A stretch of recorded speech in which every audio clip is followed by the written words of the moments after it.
It's like the world's worst advent calendar. Well, I'm going to talk about eco-terrorism. Got too excited about jorts. I'm leaving now with my Roomba or your blood on my hands. I'm back on my bullshit.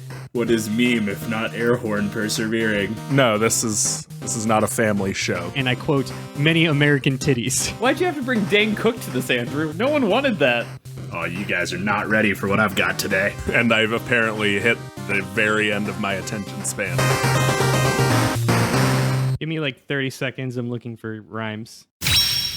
Hello, and welcome to Debate This, the show where no one is right, but someone is definitely wrong. In this show, we take time out of our busy adult lives to talk about comic books, video games, and how it's my headcanon that Sony and Microsoft definitely hijacked Nintendo's latest Nintendo Direct, specifically as a ruse to convince Matt to abandon the Switch forever and ever. What are we talking about? What's going on? Did you see the latest Nintendo Direct that came out? How many farm sims can you fit into your body, Matt? Oh, yeah. We talked about this on the Debate This episode that hasn't come out when we're recording this epised. But yeah, man. Yeah, time is timey-wimey. Boy, howdy, was that not for me. That was just so not for me. But it was very much for Todd.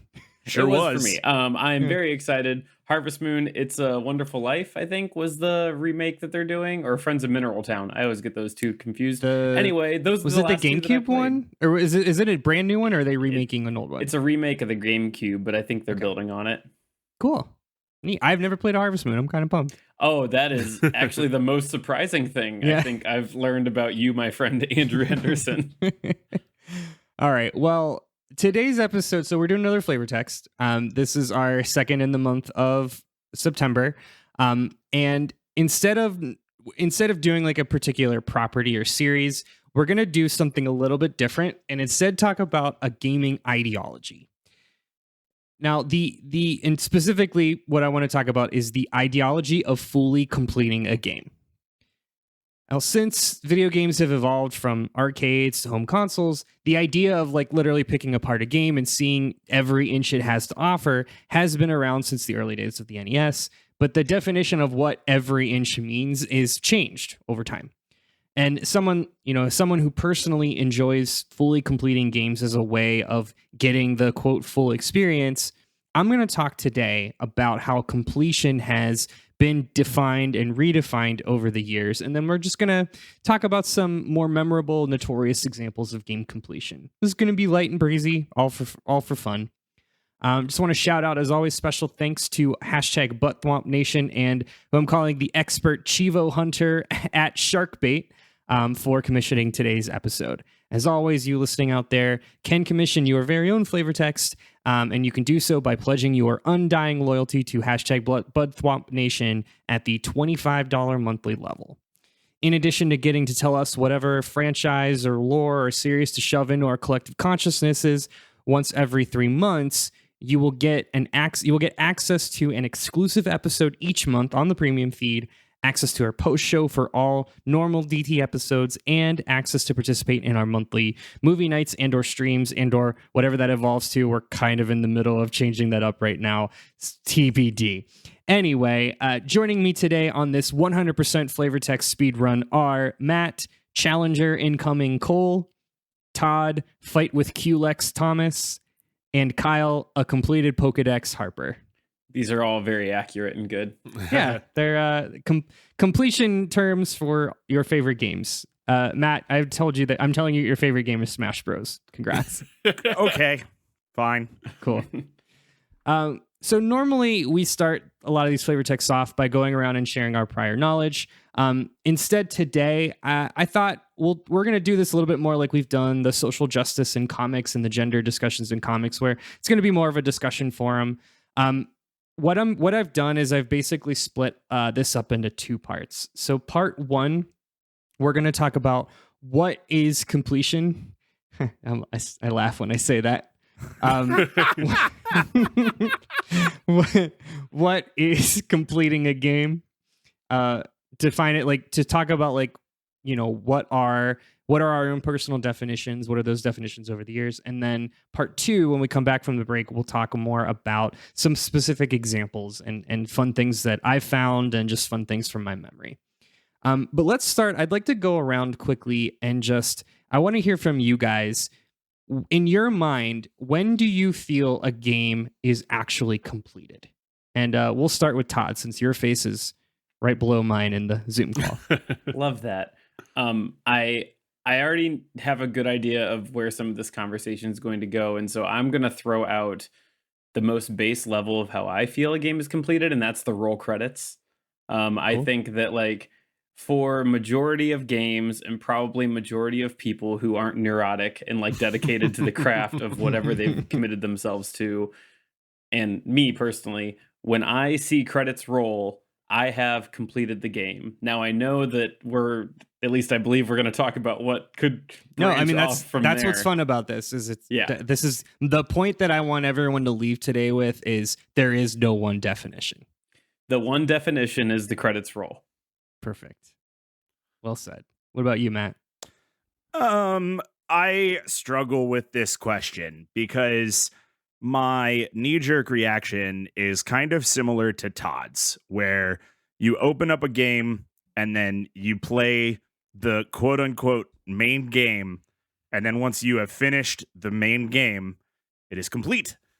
But as we advance farther and farther in gaming, there are less games that just exist with a main game, you know? Like, I mean, my favorite video game right now, other than Smash Brothers, apparently, is Overwatch. And there's not like I can't complete playing Overwatch.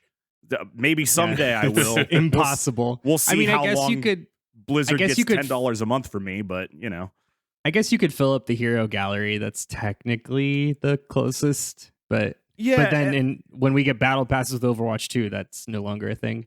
Right. And it gets to this point of like, how many boxes do you need to check? Right. So like, then is it, okay, it's 100%.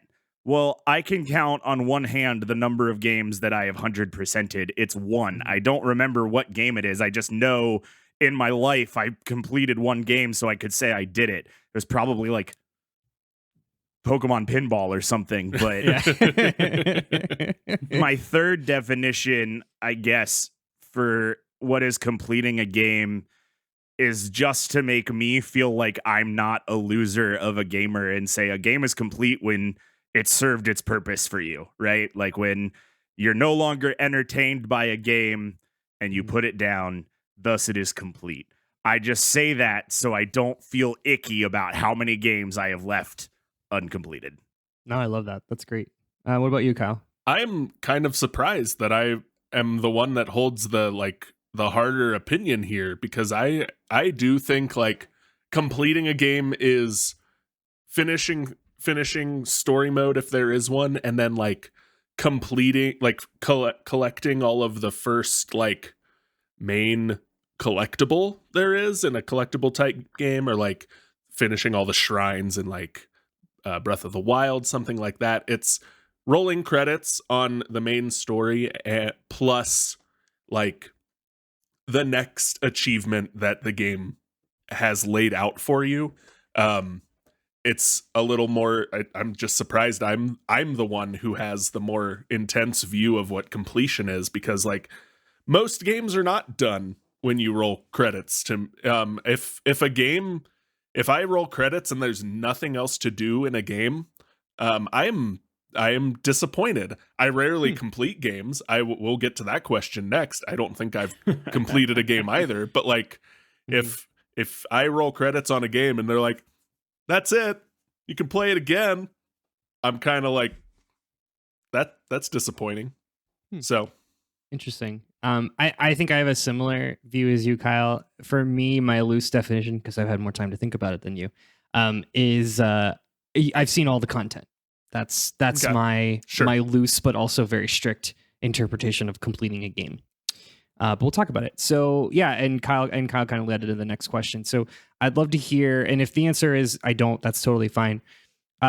What was the first game that you definitively remember completing, either being with a guide back with, the old timey like Prima strategy guides, or just like you just spending hours and hours on your living room floor, just like pounding through a game? Pokemon Red. Pokemon Red. Yeah. I haven't completed the Pokedex on any Pokemon game, but I'd consider that the first game I've completed. Like, saw all the content, like you said. Yeah. Mine was Pokemon Blue, so there you go. Hey. We won't do a complete hat trick because I think I beat Super Mario World full. And even that I got like the special ending with that one. I went back and did the Star Road and got the special ending. That's my answer. But Super I Mario also World. You got the Mario head Koopas.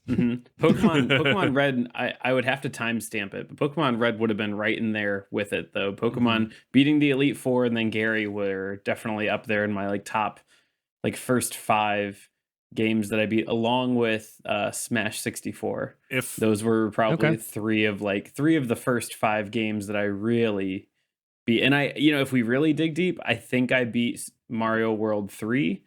But it wasn't without using all the warp whistles. I skipped so much content. If I can be pedantic, I do think completing Pokemon Red and Blue is fighting Mewtwo, beating or capturing Mewtwo. But I digress. That's the point of today's. That's actually a perfect segue. So let me ask this question, and I don't know if this all goes through your mind. It certainly goes through my mind when I play through a game, especially one that I really like, even like in modern times.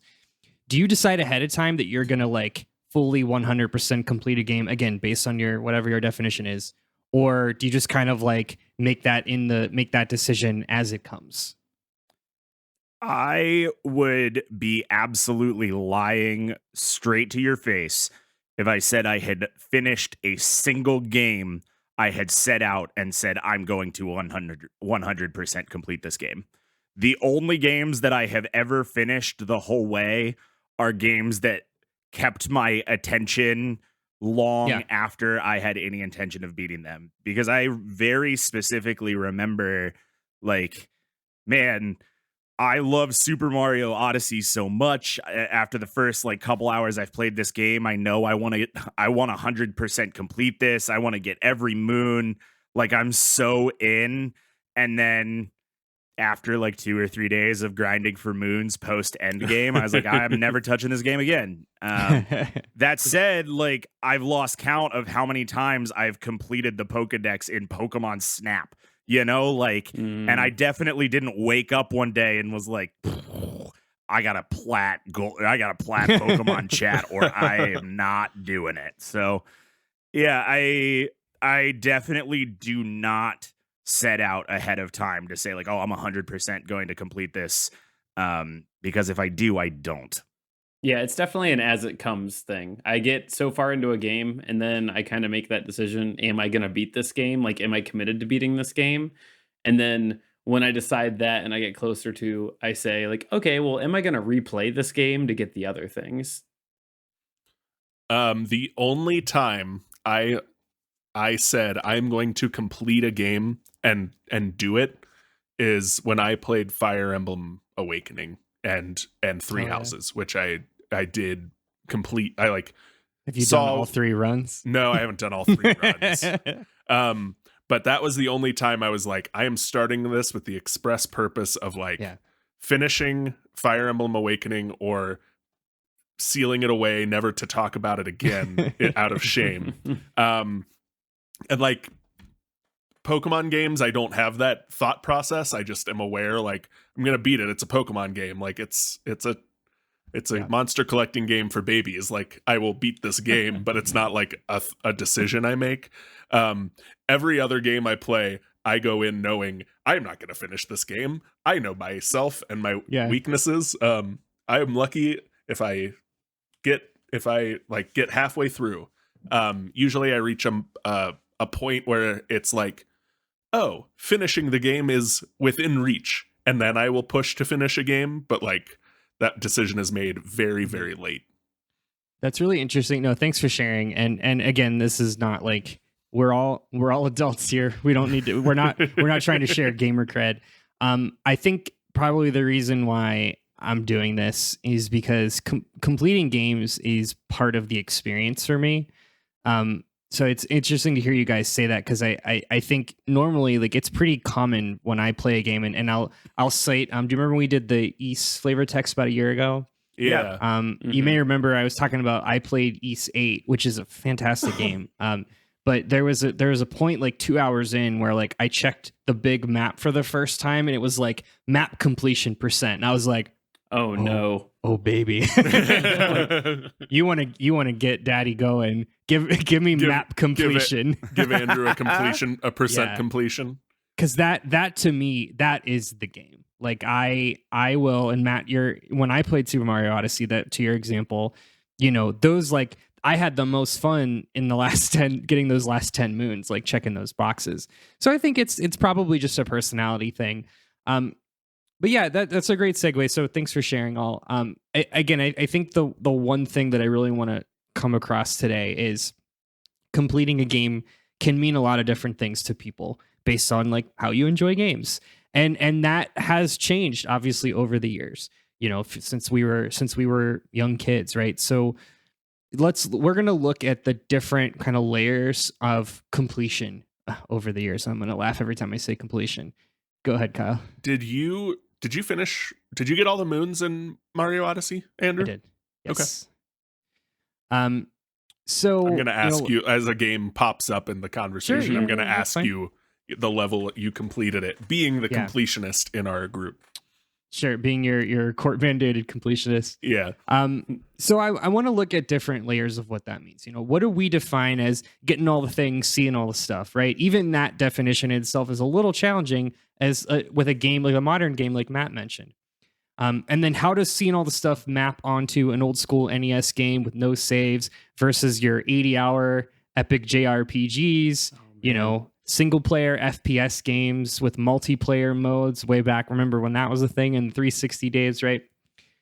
So I want to note before we move forward that a large portion of my sources cited for all this comes from a YouTuber whom I have followed for years. This is Gerard the Completionist, or simply the Completionist. You can watch Gerard's stuff on youtube.com/that1videogamer.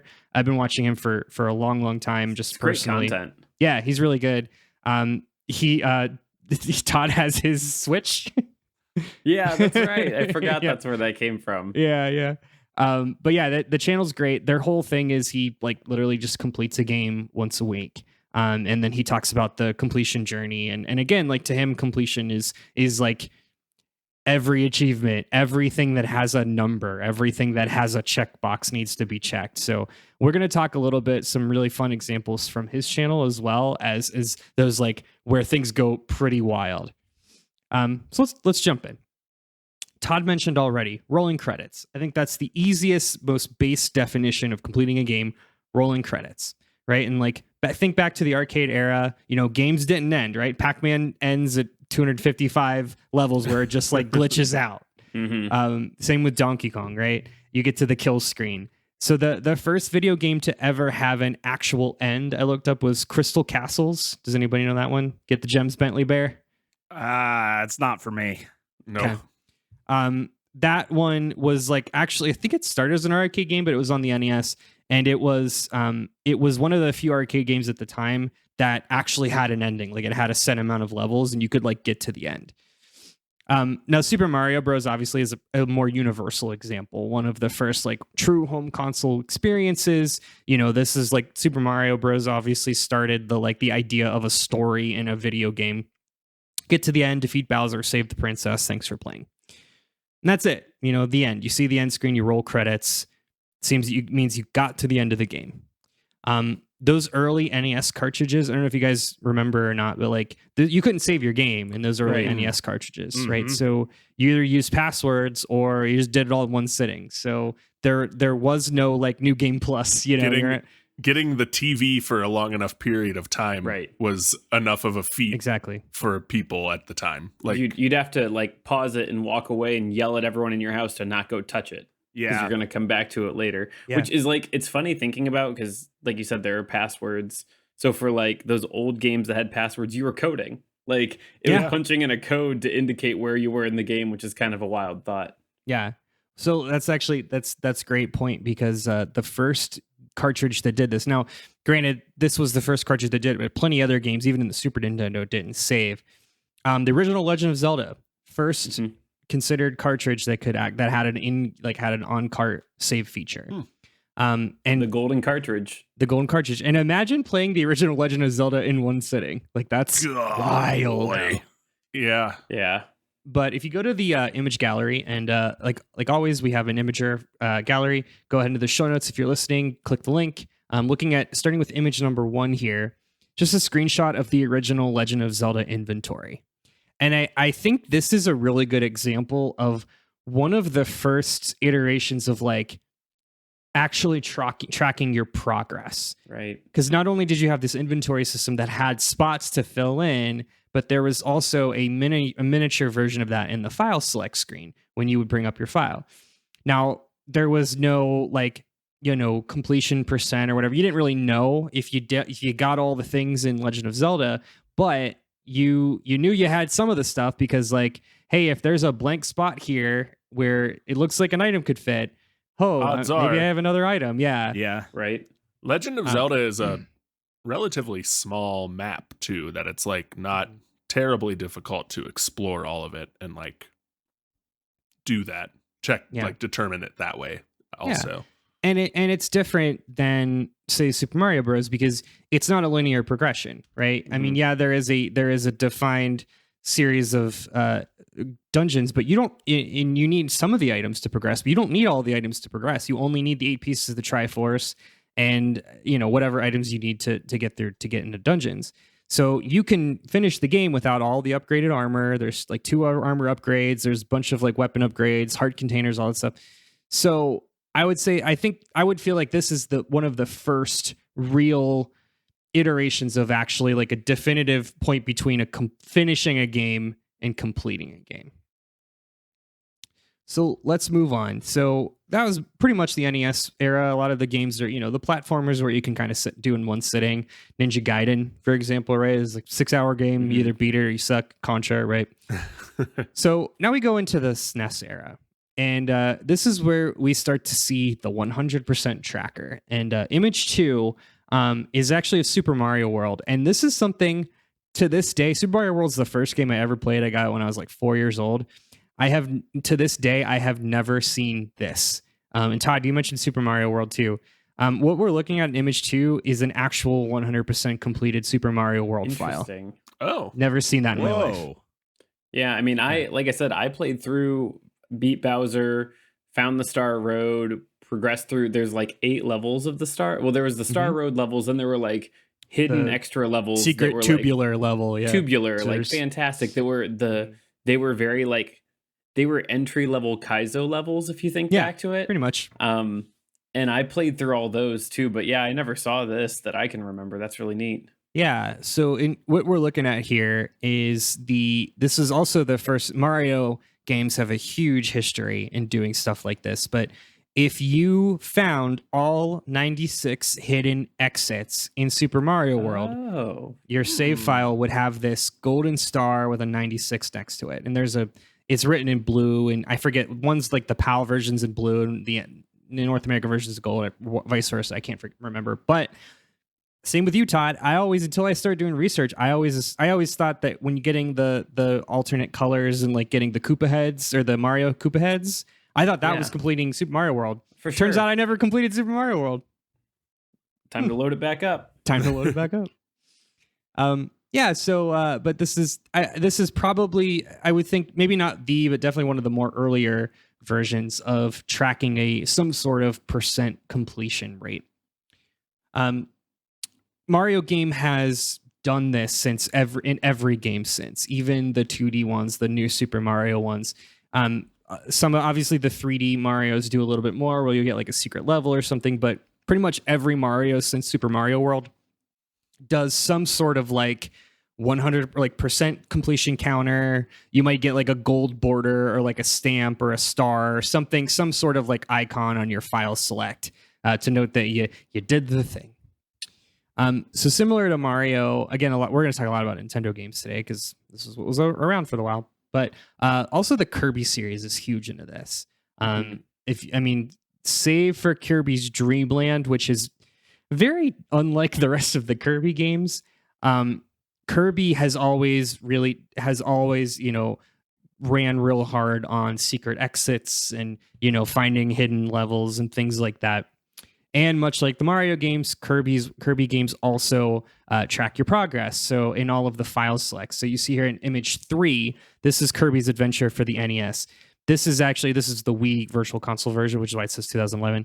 Kirby's Adventure is one of those, because the NES had a really long lifespan after the SNES came out. So Kirby's Adventure actually came out like 2 years after Super Mario World came out on the SNES. But so this was again just another example of that. And then Super Metroid. The Metroid series also does this, but in a slightly different way. Anyone who's played Metroid knows that you have a laundry list of missile expansions that are hidden throughout the game, and they are balls hard to find. Starting with Super Metroid, the one for the Super Nintendo, obviously, Super Metroid would track your progress at the end of the game, so you wouldn't know if you got all of the stuff until the end. So image 4 is the see you next mission, and that's your percent completion. And man, having one missile expansion to find in a Metroid game is such a absolute shared experience for many people. Yeah, I never played a single Metroid game. Just never did. But I mean, I know eventually they start playing like the Castlevania games, where it's a big map that unlocks based upon what you have. Yeah. Yep. And Castlevania is another example. I mean, tons of this is still a very much a thing in most action platformer games. You'll find will track your percent, most likely in a file select screen. That's usually pretty common. More recent examples, Todd mentioned the Castlevania games. Castlevania tracks your castle completion percent. And then the Lego games also do that a lot. The Lego games also will unlock characters and stuff. So progression is all very much tied together. In doing some Googling, the Yakuza series also does this a lot. They're these massive GTA-esque, sprawling action RPG games. So around the midway through I see this next thing. Yeah, midway through the Super Nintendo's life, there's a very iconic game that pulled off its own incredibly cheeky version of the 100% tracker. But instead they decided to use fake impossible numbers, which is a big pain in the ass. And we see that in image 5, which is the 101%.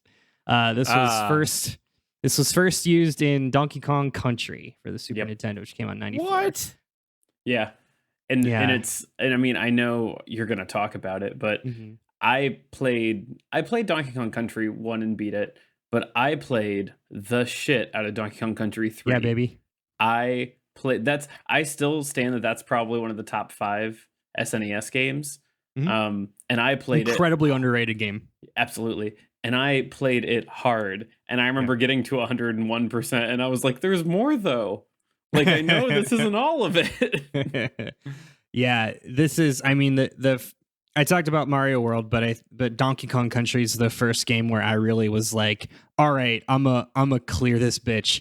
I remember specifically my parents, because I was an only child, convincing my parents to take me to 3 different malls in the greater Pittsburgh area looking for any sort of printed strategy guide for Donkey Kong Country 1. Wow.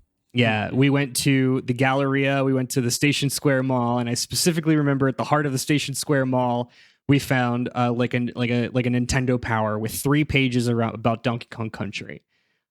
It was wild. And then DKC 2 was the one that I had a guide, and I just was I would follow every page. Yeah, so 100% 101% or 100% trackers are fun. I'll say too, when it comes to action games, I have a C also section here, which is getting all S ranks or golds or platinums. Yeah. This is more of an action game thing. Where it's beat the missions or the levels in an optimal time with the best score. Beautiful Joe, Bayonetta, those kind of games. That's what I'd put racing games with ghost tracks in there with that. Yeah, anything that times you. Resident Evil and the Batman Arkham games have side missions that do that as well. Excuse me. You know what else really checks that box for me is mobile games.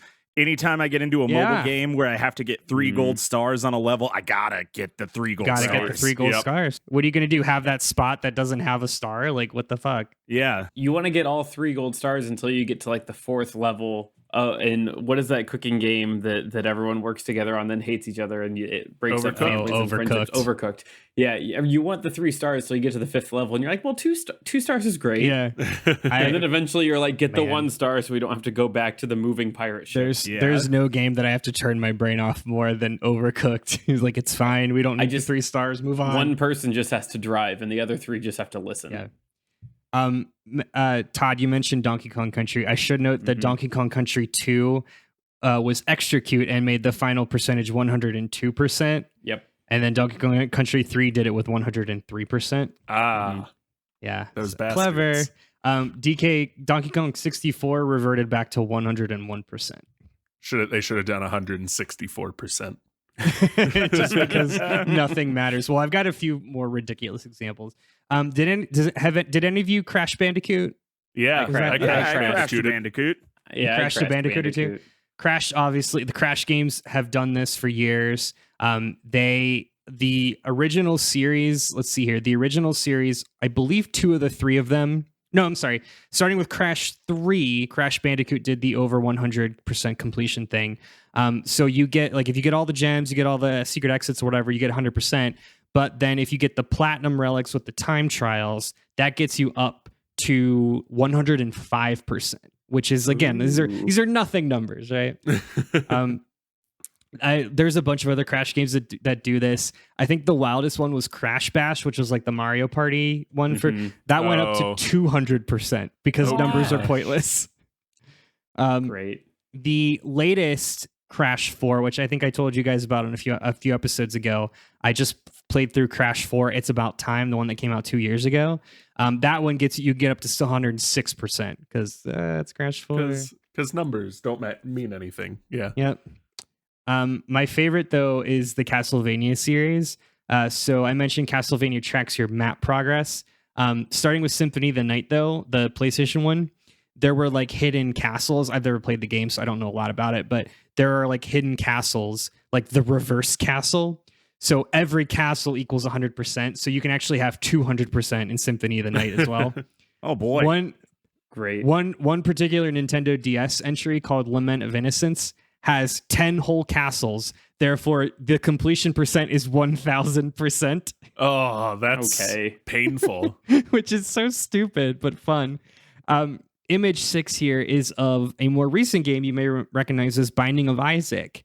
Binding of Isaac, this is a screenshot from its latest expansion because Binding of Isaac has had so much shit added to it. Completion for Binding of Isaac now is 1,001%. I mean, they added like whole characters. Good. Entirely new games upon new games. So why do any of this, right? Like, what is the point? All the extra work. Why do men climb mountains, Andrew? Why do men climb mountains, Kyle? All this work for a shiny star or a gold border and a file select screen. Well, what if, say, there was like a prize, something that could break the game, or more importantly, give you more game locked behind that 100% door. Thus, we find ourselves to the completion reward, which I think is probably the gold standard of like, this is the see all the content, get all the stuff. Now, they say fellas, journey is its own reward. But if I'm blowing down every wall trying to track down 51 individual missile expansions, I want something for my hard work, right? Fortunately, usually the case is the more closely a game tracks completion progress, the more likely it is to reward you at the end with something for completing it. So I've got a couple of different examples here of completion rewards or completion bonuses or gifts you get at the end of the game, whatever you want to call them. Probably the most egregious, we'll start with the You Did It certificate. I think we all know what this is referring to. It's called Pokemon. It's a game that makes you hunt down things that are super rare and also requires you to trade stuff and spend hours evolving to give you a certificate that you can print out on your Game Boy printer, which you definitely don't have. No. But Pokemon's not the only one that does this. This is a huge thing in RPGs because RPGs already put you through 200 hours of grueling content. So right. What the hell else? What are you going to do? Not do this? it's a pretty common thing, especially so a lot of RPGs have what's called super bosses, where you grind up to level 99, you use all of your mega potions to beat the super hard super boss after you've got the ultimate weapons. And it's for credit. It's for extra credit. It's I think one of my favorite examples in Final Fantasy VIII, when you do all that stuff, get the ultimate weapons to beat Omega Weapon, you get a key item that's like literally says like you did it. Wonderful. It's like that app when the iPhone was first a thing, where like you just all it did was charge you $1,000, and it's the I Am Rich app or whatever it was. All it did was be on your phone being like, I spent $1,000 on this app. Look at me. That's it. Yeah. Final Fantasy X, or what Todd likes to call Final Fantasy X. Also has a series what they call Dark Aeons, which are super boss versions of all the summons that Yuna can get. Similarly, you can grind, optimize your character to beat the Dark Aeons. You don't get anything for it. Just good vibes. Yeah, I was going to say the Mega Man Battle Network series, the other games I've come closest to completing have base as the final boss, and it's just a like you did it, you might get the next thing you're going to talk about for beating it, but I didn't beat it, but it's just a like it's red and gold and silver on the top of the mountain. Just go fight the big bad and say you did it. Exactly. I do hate me a end of game portrait. That was largely why I didn't end up 100% completing Mario Odyssey, because I set out on that journey like, day one of that game coming out. Yeah. Mm-hmm. And then somebody else finished it, and I expected to like, get a cool hat or something, some other digital currency that doesn't matter. But then they were like, no, you get a picture, you get a Nintendo picture of all the characters. It says thank you. And I was like, all right, I'm done with this game. Yeah.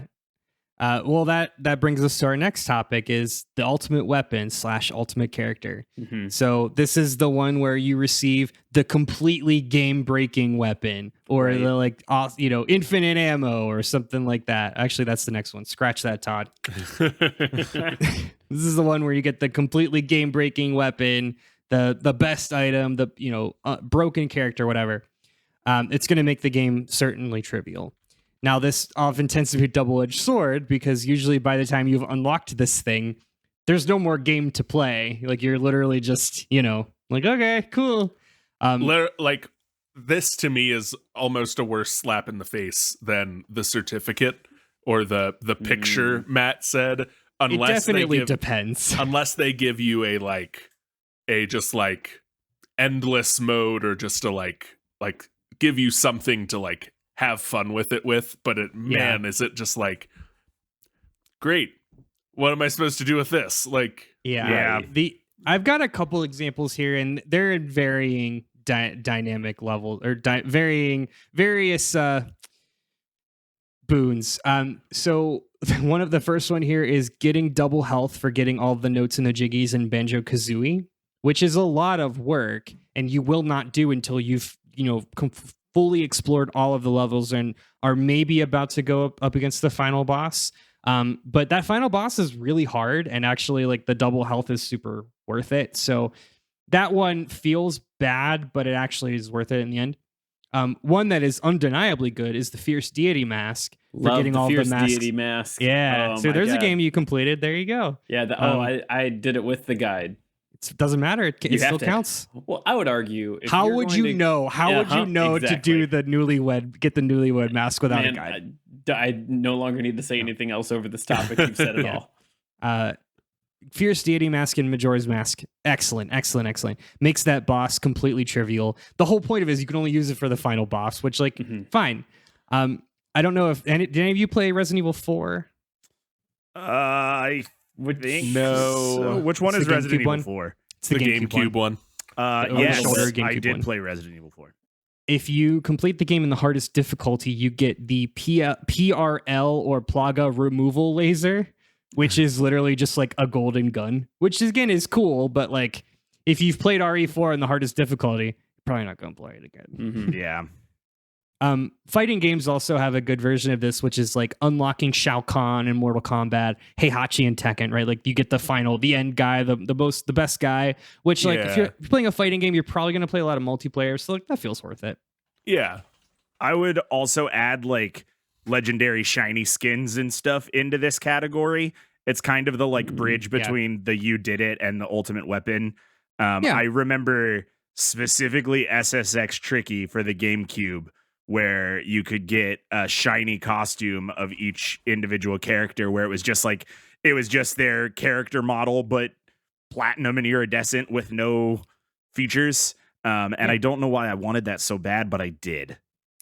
There is the entire science behind that is the same science that drives every single battle pass and online game currently. Yeah. One that did it really well is Mario Kart Double Dash, where if you get everything, you get the golden car, and then you can race. Everyone can use the golden car to race, and it's better than every other car. Yeah. A different variation of the trophy or the broken item. Infinite lives, infinite money. This is obviously not a thing as much anymore. But cheats were a big thing for a while. Big head mode in GoldenEye 007, right? And then that kind of went away in the PS2 era. But this was a different version of like, hey, keep playing our thing. The one that comes to mind the most is actually GTA 3 and GTA Vice City. Those games the more that you complete, like you've got all the packages, all the secret hidden collectibles, you got different cheats, and in GTA 3 you could get like infinite lives, infinite money, no 6 stars, something like that. So it was just like, hey, this is like perfect sandbox mode, like go nuts. And I was gonna say the updated version of that is still like, there are some, and I've run into it more on mobile and indie games, where like you beat the game, you get sandbox mode or zen mode, where it's just like, screw around, you'll respawn, you don't take all the frustration out, just like see what you can do. Debug mode is an older version of that. Another one, Mario 64, getting that, unlocking that cannon and meeting Yoshi on the top of Peach's castle and getting 99 lives. What are you gonna do with those 99 lives? You already beat the game, nerd. Now we get to the best, objectively the best completion reward. It's the true ending, the golden ending, the S rank ending, right? More content. That's of course it's the best, right? Like you can't even argue that. More content is the best. Oftentimes the true ending is paired with like an extra level, maybe a hidden boss. In some cases, an entire campaign. Read Sonic Adventure Battle 2. Speaking of Sonic, this is a huge Sonic thing. Sonic 3 and Knuckles did this really well, where you can unlock Doomsday Zone and the final boss by getting all the Chaos Emeralds and all the Super Emeralds. And you have to do that in the Sonic 3 and Knuckles version. Or I mentioned Donkey Kong Country 2. That was the first one I remember completing because it had the whole secret lost world. And if you got all the hidden coins, you got the real King K. Rool fight at the top of the pirate ship fortress or whatever the heck. A more recent example is Hollow Knight. I know that's a me one, but Hollow Knight has a whole thing where if you get a couple secret, very well hidden items, you get a whole ass extra level and like the true boss, which is considered to be balls hard. Image 7 here is of the Chaos Emeralds or the Master Emerald Chamber in Sonic 3 Knuckles. Those are all 7 of the Super Emeralds, which I did not know existed until recently. Yeah, I knew you could get the emeralds in that game because that was a whole, like, speedrunners do that as part of a thing. But I didn't know like this scene existed. Yeah, me neither. I'd say Hades is another good, because Hades has multiple true endings. It does, as you keep beating that game. Yeah, it's definitely of all of these like completion rewards, it's the one that is, I think, been the most prevalent in modern games. Todd and I have most recently talked about the game's triangle strategy, which has a golden path that you can technically unlock your first round, but it's very unlikely that you will. You could trip into it, and if anyone in your circle says that they got the golden ending on their first round, I doubt that. They're lying. They're either lying or using a guide. Yeah, they're lying if they're probably lying if they didn't look at a guide because Yeah. What would you guys consider like games like the where you get the true ending to games like Detroit Become Human, or the other one we did on stream where like there's a right ending, but like yeah.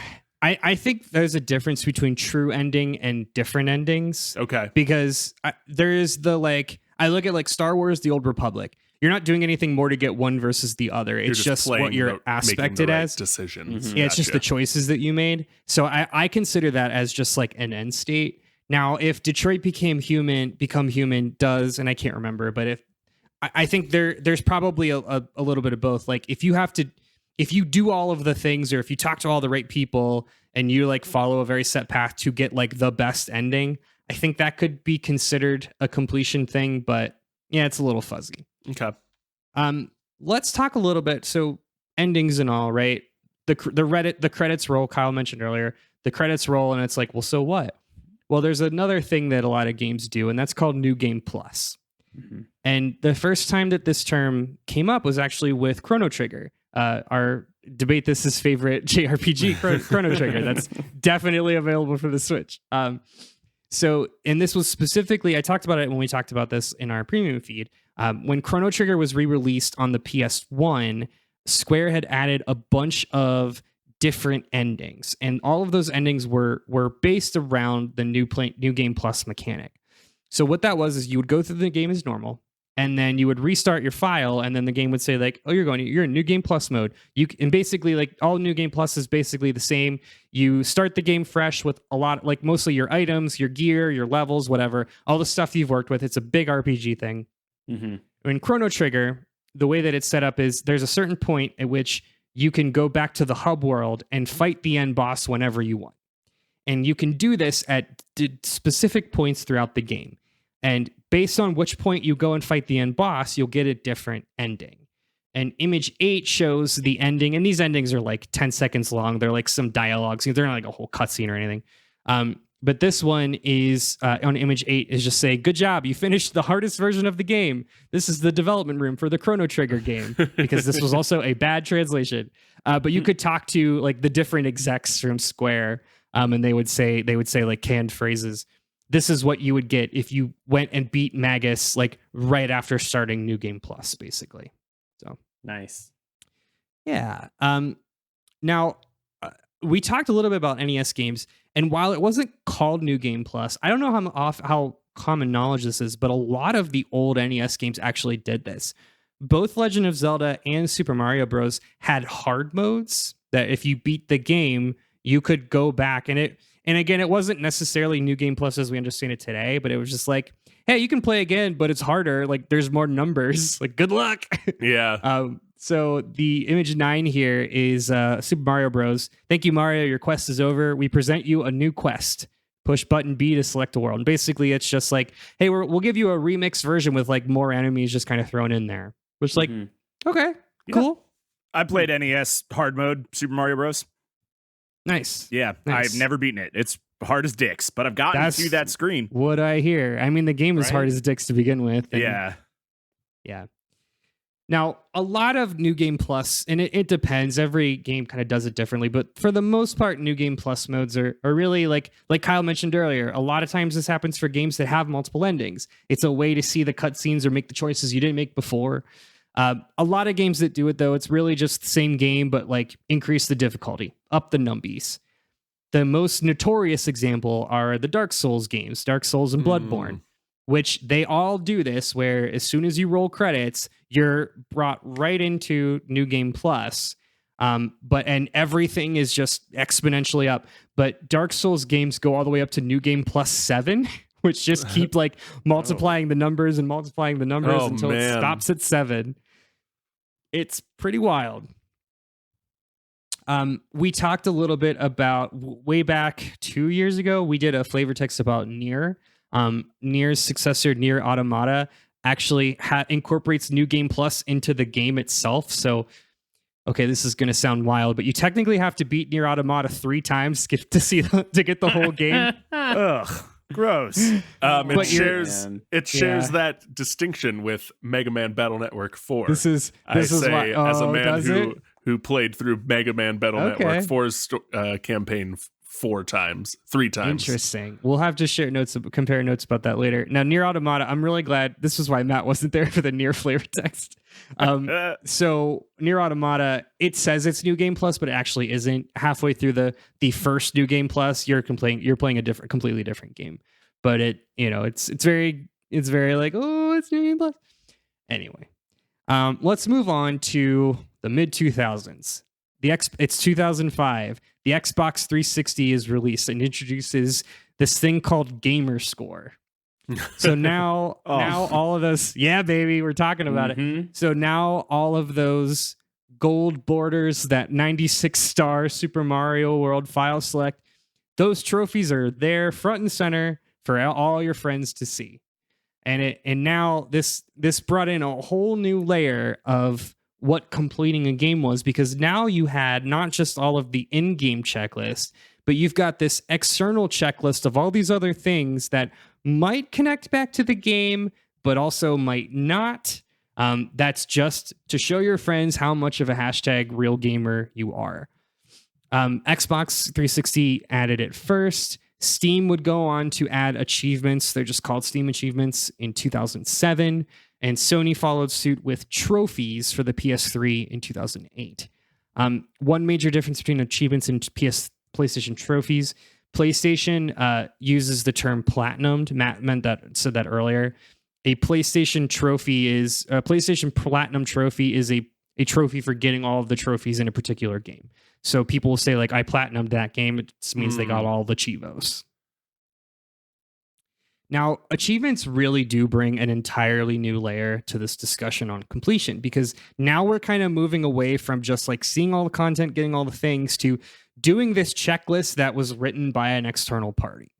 Now, again, a lot of achievements do coincide with the game's content. Maybe they're like different milestones. You hit chapter 3, providing hints to other secrets in the game. Like I remember the Halo 3 achievements were, finding all the skulls and stuff like that, right? Yeah. Things in the game. But then there's the more common perform XX acts 1,000 times types of achievements that really aren't there to do anything but make you repeat the same action over and over again. I think it's fun. At this point, I'll note the current world record holder for the highest Xbox gamer score, according to TrueAchievements.com, is a player that goes by the handle of Redemption Denied. Edgy. And as of last time I looked, about a week ago, they have just under 90,000 achievements across 3,422 games. How many Wow. of those games are of the Barbie franchise? I wonder. I wasn't able to look through all of the game lists because it's like in most recent played order, but they have 100%ed 94% of those games. I know. I just remember that, like, especially the middle of this era, when it was like a thing to track how many achievements you had across how many games, it was a strat to buff your numbers with some like Barbie or shovelware type games that just my college roommate and I, when we first bought an Xbox 360, I remember playing Fight Night Round 3 or whatever, the boxing game, the first boxing game for Xbox, because it was known to have the easiest achievements. I like Wow. I like this, like, as an option, if that's your bag, like having an external thing just like track metrics in the game like that for you. I think that's a fun, fun. It is for a certain type of person. Yes. It's not for me, but I like that it exists for that person. Exactly. And we're going to talk a lot in part 2 about some more fun and notorious achievements throughout the years. Also around this time, in the mid 2000s Xbox 360 PS3 time, we got another huge development trend: multiplayer modes. So it started with your Calls of Duties, and then it moved over to Gears of War, Modern Warfare, obviously inspiring. Those games inspired other single player focused games like Assassin's Creed 3, and even Mass Effect 3. all these games were jumping on the bandwagon and doing these like separate multiplayer lobbies. And it was great. Do you guys remember doing multiplayer for Assassin's Creed? Like nobody needed that. Right.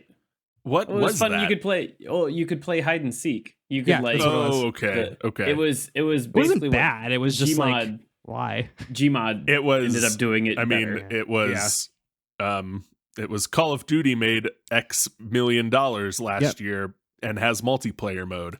And that's exactly what it was, because it wasn't the executive just... am telling you, add a multiplayer mode to this if you want to keep working on this game. And that's exactly what it was, Kyle, because it wasn't just multiplayer deathmatch, right? Like Halo 2 and multiplayer deathmatch, fine. These were full multiplayer lobbies where you would grind levels and prestige. Does that trigger anybody? You would go through and you would get like, this was like, you get your loadout, you grind out all of the weapons, and the more levels you got, you know, whatever. And there were multiplayer achievements associated with those multiplayer lobbies. I've got an image 10 here is the Mass Effect 3 multiplayer lobby where you could level up 6 different like types of characters, and it was just not fun. The Mass Effect 3 multiplayer was really bad. It was really bad. And then I think the most recent example, we've talked about it a lot already, it's the loot box and battle pass grind. Yeah. How do you complete a game that is always changing and always online? You don't. You know, we've got Overwatch, Battlefront, Team Fortress 2. Those games, mid 2010s, those games utilize loot boxes that would randomly award new items and cosmetics. And then we've got newer free-to-play games like Destiny, Fortnite, Apex Legends. These all have seasonal battle passes that players level up on a 3 months basis and gain new rewards. But these are seasonal things. So, you know, like I said, I mean, you can't complete Overwatch. Try completing Fortnite. Like is right. I mean, holy shit! Like that. Even if you did 100 levels and got every item, 200 levels because there's bonus battle. Even if you got every item in every single battle pass among the last 24 fucking seasons of Fortnite, there's still like a ton of stuff that you're just missing in the item shop. You just have to buy. Yeah. I will say for this like category, I do Magic the Gathering Arena has their own battle pass that I mostly complete every season, and that's just for me. Yeah. Because it feels good. Because it feels good to see the bar go up, and to get your little Skinner box and to get your goodies and clear off the notifications. And as you can see here, I'm going to trigger Todd by showing the Call of Duty Warzone Battle Pass, which I know that he bought because I also bought it at least 2 times. Yeah. And, I spent $20 on getting heavy metal music for my helicopter, and I never looked back. I regret a second of it. Right? Because it's fun. It's fun. And it's fun to see the numbers go up. It's fun to, to get those little drips of serotonin, whatever. Choose your chemical. So, but I think, now here in the year of our Lord 2022, there really is no one way to define completion. I think it depends on the game, depends on the individual, and depends on how much you like it or not. So we're going to take a quick break. When we come back, we're going to talk more about some of our more memorable favorite completion rewards and some notorious Xbox achievements / trophies. Stay with us. Like, everybody has the stereotypical on what a black geek is. Are you familiar with the term blur? No. Right. Some people said it came off of Scrubs. Some people said it came off the internet. I don't honestly really know. Don't you see the skin, the eyebrows, the hair? Yo, white geeks still rock, Dunks or Jordans or whatever. Did I do that? It's exciting. It's like, holy, my dog is gonna start barking. It's all right. She's excited about it too. And same as you said, like the barbershop talk, like we would go into really in-depth conversations about these theories and like, well, what if and how come? It's not unusual to be loved. Right, but we talk about anime, video games, comic books, and stuff like that, but when you hear us talk about it, the passion sounds like we arguing Jordan and Bron. What do you mean? What does that even mean? What does that even mean? Like, it sounds like barbershop talk. Because you don't know the history, don't mean it ain't happening, Broke that down right there. But when you see the black geek, you don't see that. You see the socially awkward glasses. Well, this is me. And that's not a lot of us. A lot of us do sound and talk like us. You know what I'm saying? It's because it becomes stereotypical, as if that's where our strength comes from. I don't know that geek that you talked about before. I know the geek you're talking about right now, though. It was sort of a call sign so we could find each other on message boards. Anime gives you life lessons throughout that whole thing. Like, there's not one anime that I know of that doesn't teach you to never give up. It's just like, I just love seeing us go into the world and go into these different spaces and create things that weren't there before. And then it was like Miles Morales is like the normal, black person in the United States. That was my first blurred moment, was seeing Storm on the X-Men cartoon series. And I was like, wow, that's a black woman and she's strong, she's powerful. That's what I want for us. I want us to be that voice.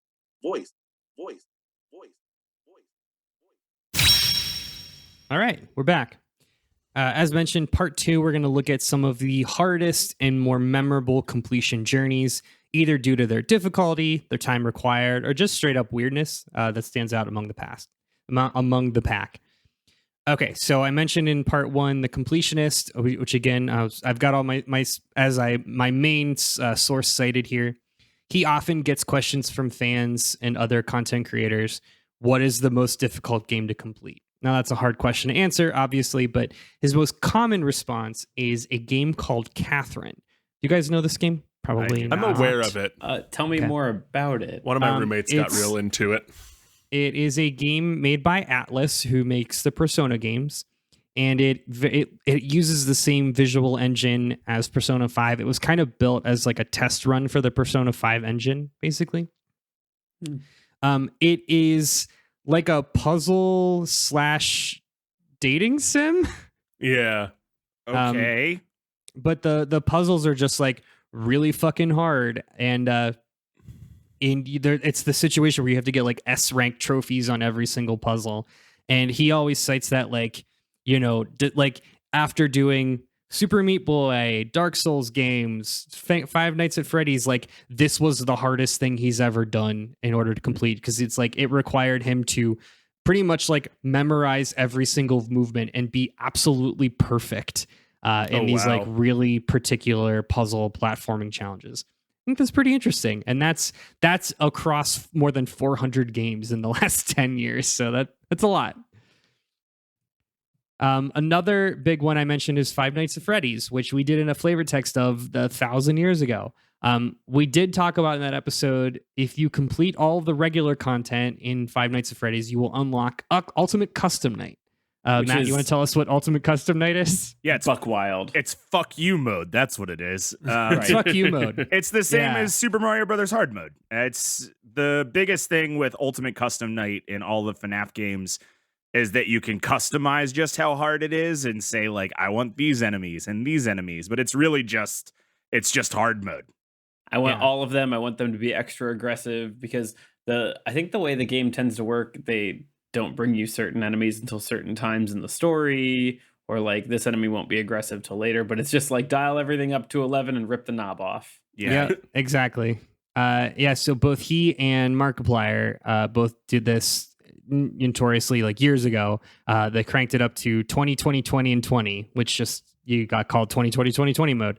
And that's, considered to be completing Five Nights at Freddy's is doing 20, 20, 20, 20 mode. And it sucks because it's nothing new. It's just really fucking hard and requires you to memorize the game and be absolutely perfect. And also have a healthy amount of luck, because it's mostly just random. Yeah, because RNG will just destroy you in that. Yeah. I'm going to cite a little bit my own experience here. I think the one that could have broken me the most is actually Crash 4, It's About Time, which I mentioned earlier. Crash 4, It's About Time is fucking mean. If you look at image 12. This image is unhinged. It's unhinged. So let me just walk you through this fucking nightmare of a menu select screen. So you guys have played a Crash game before, right? You've got your secret gems, you've got your color gems, you've got your relics, so the time trial relics. Well, Crash 4 upped the ante like 7-fold because there are 29 levels, and instead of like hiding one secret gem and a box gem in every level, they hide 6 gems in each level. Oh, Ugh. Yep. And then one of the things that Crash 4 does, which is objectively really cool, they have inverted mode levels. So like every level has an inverted mode, which has like a different mechanic or a different like art style. All of those have 6 gems. So there are like 228 gems times 2 to get. Oh. It's wild. Yeah. Not to mention all of the time trial relics that you have to get for being very fast and also getting things like being very precise in your platforming. But then the thing that's wild is the way that they hook you on any of these, because earlier Crash games also have hidden gems that like the way they hook you is accidentally you stumble upon one at one point. Yeah. And then you're like, wait, what's this? Yep. Yeah. Wait, what did I find? Yeah. And then it's like, oh, do all the levels have the yup? Yes, they sure do. You guys might see, so that bottom row there that has the little VHS tape and the 3 end symbols. So those are for the secret hidden tape levels. So there are like secret, basically Kaizo Crash levels or super, super hard, like engineered in a lab to be hard as balls Crash levels that you have to platinum to get get all of the boxes for. But wait, there's more. May I direct your attention to the little skull and crossbones there? Yeah. That is an insanity relic. You get one of those for going through a particular level, getting all of the gems, and not dying one time. Wow. Yeah. It's just mean. Yeah. Hey, also, there's more. I mentioned the time relics. So there's the platinum time trials, which again, you may remember from Crash 3. What's not shown here are the purple time relics, which aren't even tracked, but you can get, and there is a place for them, which are the developer times in the time trials, which require a savant level knowledge of every single level of Crash 4. It's about time. It's wild. I highly recommend. Do those not count towards the 106%? Fortunately, they do not. The 100%, much like Crash 3, is all of the gems, and then 106 is the time trial relics and the insanity relics. So I've got a link here in the notes for a video by Kadikarus, who he did like an hour-long video. And if anyone who's ever watched Kadikarus, he's a huge Crash fan, and he completes all the games. And it's literally titled "Completing Crash 4 Broke Me." It's very fun. I highly recommend it. Andrew, can I ask your current completion level for this game? Oh, I rolled credits, my dudes. Yeah, I did all the Kaizo tapes. I rolled credits. I got gems through like half the levels, because the thing about the box gems in Crash 4 is, remember, like again in Crash 2, where it's like you got like 98 boxes or 88 boxes. They're all like kind of, they're easy to find. Some Crash 4 levels have 400 to 500 boxes. Oh gosh. Right. And there was there was more than 5 times where I kid you not, I'd end a level with 1 box left. Oh, wow. Yeah. Oh. My wife still cites that as like the game that would break me here in 2022. So let's move on. So it's very common. We've talked about, hard difficulties, super hard difficulties. That's very common. All games have that. Back to Mario Bros, right? Some games you might unlock like an extreme mode. Halo 3 had that. Have you guys ever played the Wolfenstein games? Oh, yeah. Baby, have I played the Wolfenstein games. Okay. So Wolfenstein 2, the new Colossus. I've never played Wolfenstein game, but this was from research.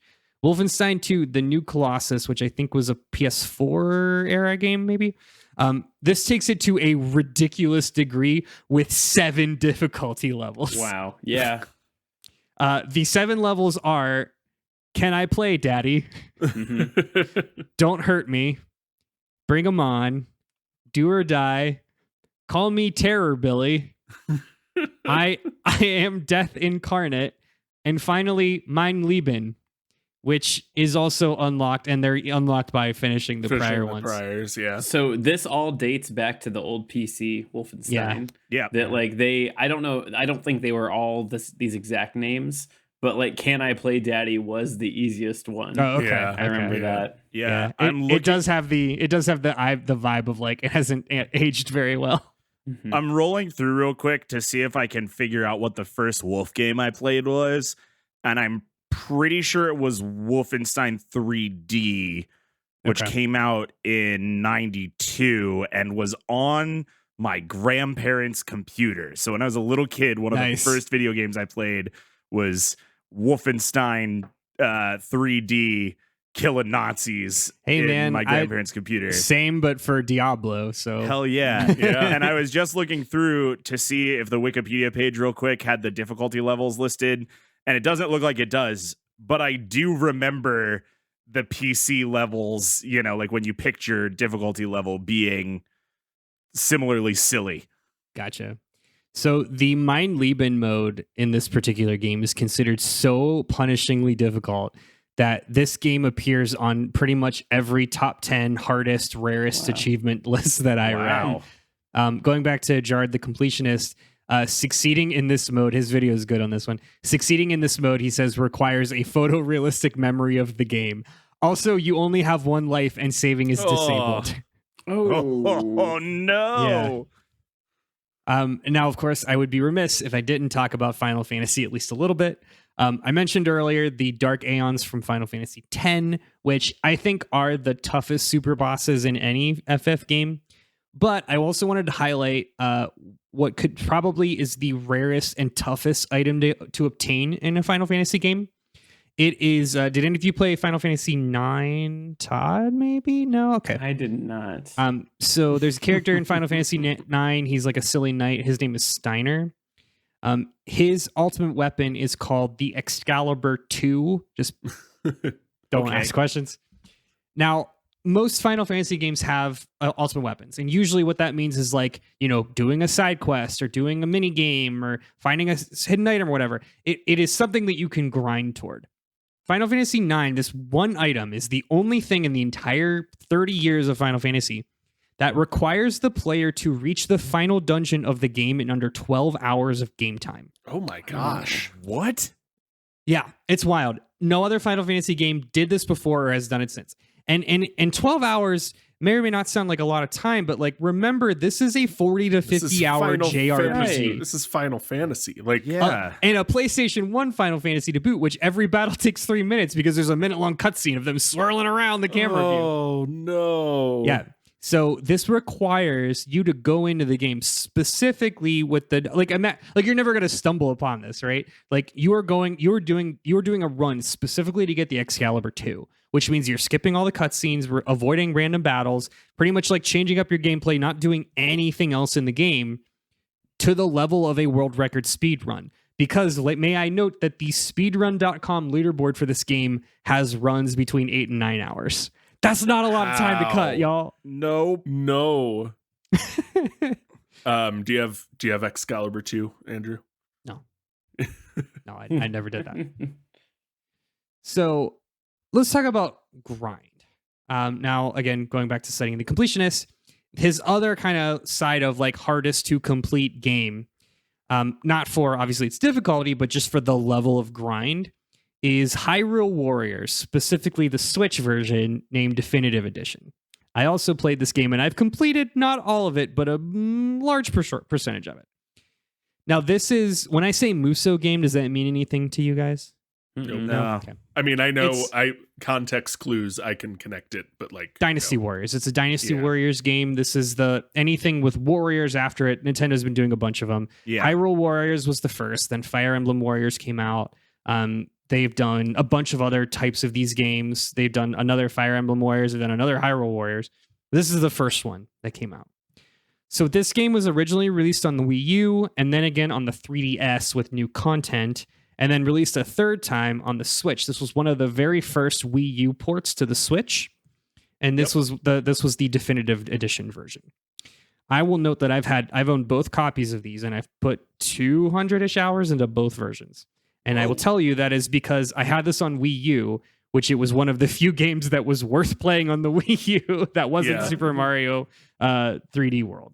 Because, now what makes this game so grindy is its adventure mode, which actually Kyle mentioned before. So it's actually a recreation of the entire map of the original Legend of Zelda, which Kyle mentioned, quote, is not very big. However, the adventure Now mode it is. in this, the answer may surprise you. So the adventure mode, the whole point is every screen in the original map, which there's 128 blocks in the map. Every one of those screens or blocks represents its own individual mission. And these Musou games, these Dynasty Warrior games, they're all about, hacking and slashing, killing a bunch of stuff, blowing up big explosions, and particle effects out there. Yeah, it's very particle effects. It's very like lowbrow action game. So there's not a lot of mechanics. It's just a lot of like click, press Y, and repeat. And these missions, these missions will range from like capturing bases, defeating enemies, taking down bosses, etc., etc. Anything between like each mission will take you like between 5 and 25 minutes, depending. Many of the missions unlock new characters and weapons that can be used in other missions. So there is this like very particular progression that just gives you bigger and bigger numbies. I'm really glad that numbies has really got stuck into the lore of yes. debate this. So Image 13 is the Hyrule Warriors Adventure Mode map. And this is the mode that you play after you've done the story mode. You want more Hyrule Warriors. You're just going to keep grinding out. I should mention each one of these screens is its own mission. Each one of these missions also has a ranking based on score and time completed, which means all of the things that you can unlock are oftentimes locked behind gold ranks, which is what makes this time consuming because it's not just playing the mission, it's optimizing it fast the mission. enough. Yeah. Oh, should I buy Hyrule Warriors? You're going to buy Hyrule Warriors. I don't know what I'm actually looking at on this map.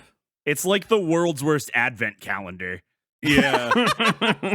So I think what it is, Todd, is each block represents a mission, is a different mission in adventure mode, and Okay, I think yeah. my context clues are telling me that the gold swords are like a gold completion, and then everything else is you're like so close. You're really close. So start at the bottom. So navigate to the middle column and look all the way at the bottom. Yeah. That is the first screen. When you boot up Legend of Zelda, that's the first screen. That's where you go and they get the sword from the man in the cave. Okay, yeah. So you start there. You play a mission. It's really easy. You'll unlock an item, maybe a character, maybe a weapon. All of those icons. So anything that isn't filled in is a mission that at this point has not been unlocked. What's being shown, those icons are the items that are available to unlock or to win in those missions. Those items will unlock further missions. So you might have, like, in order to unlock a mission, you might have to blow up a bomb. That happens to be where you would use a bomb to uncover a secret cave in the original Legend of Zelda. Okay. And you actually use a cursor and you place the bomb. So if you know the original game, you know where to put the bomb. Stuff like that. So the swords are weapons that you can unlock that increase like your character's powers like permanently in the game. And that's where the progression comes in, because it's just you got to do bigger and bigger numbers if you're going to get those gold ranks. So there's a lot of just grinding and grinding and grinding. So Hyrule Warriors came out in like 2013. Paid DLC was released for the game that added a new Master Quest map, which, again, you may remember Master Quest is what the hard mode of Legend of Zelda is called. So there was a second version, hard mode, of the Adventure Zone map, or the Adventure Mode map. So now we have two maps. Later on, they added more maps based on the Twilight Princess and Majora's Mask, because the whole point of Hyrule Warriors is it's a celebration of all the Legend of Zelda games up through Skyward Sword, because Breath of the Wild hadn't come yet. And these were all, had their own characters and weapons. Majora's Mask, you could get Young Link with the Fierce Deity Mask. You could get the Skull Kid. Twilight Princess, you could get Midna, right? The 3DS version also included new characters and two more maps based on the Wind Waker. Wow. And then had its own DLC that had more maps based on the Phantom Hourglass and Spirit Tracks, which are the DS games, Link's Awakening, and A Link Between Worlds. You know what?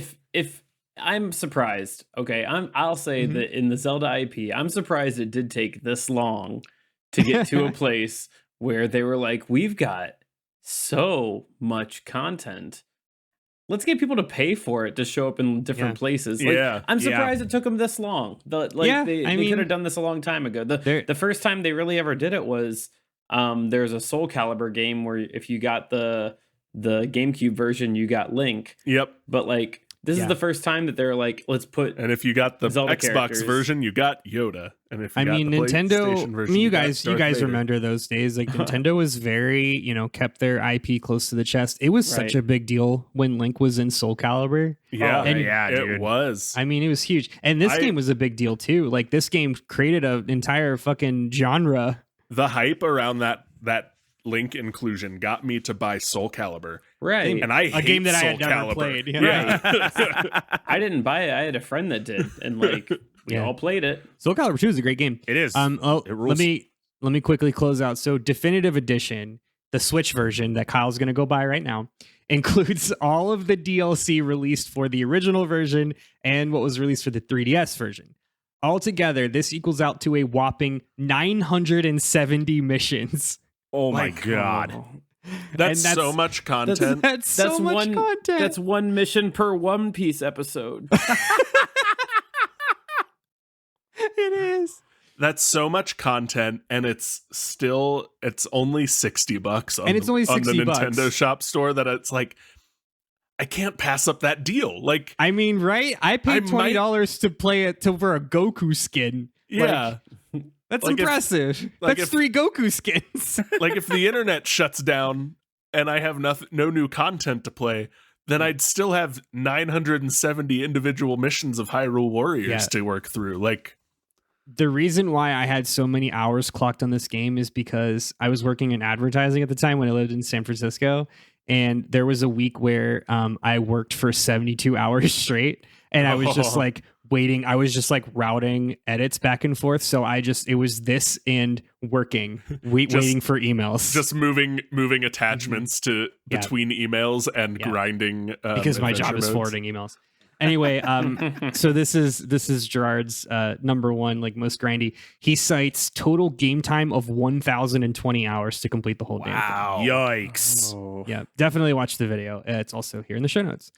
Okay, we're gonna wrap up here. The last thing I want to talk about when it comes to grindiness is RPGs, most notably JRPGs. Obviously, they all have some degree of grind in their base games, so it stands to reason that the completion criteria would be the same thing. Now, because these games are so often so long, there isn't a lot more content available outside of maybe like an optional boss, maybe an extra dungeon or something. But so this means completion is a little bit different in that it comes in just like maxing out levels, grinding out stats, farming for rare items, etc. So talking about Persona 5, which is a game that everybody knows it exists. It's a notorious long game, even by JRPG standards.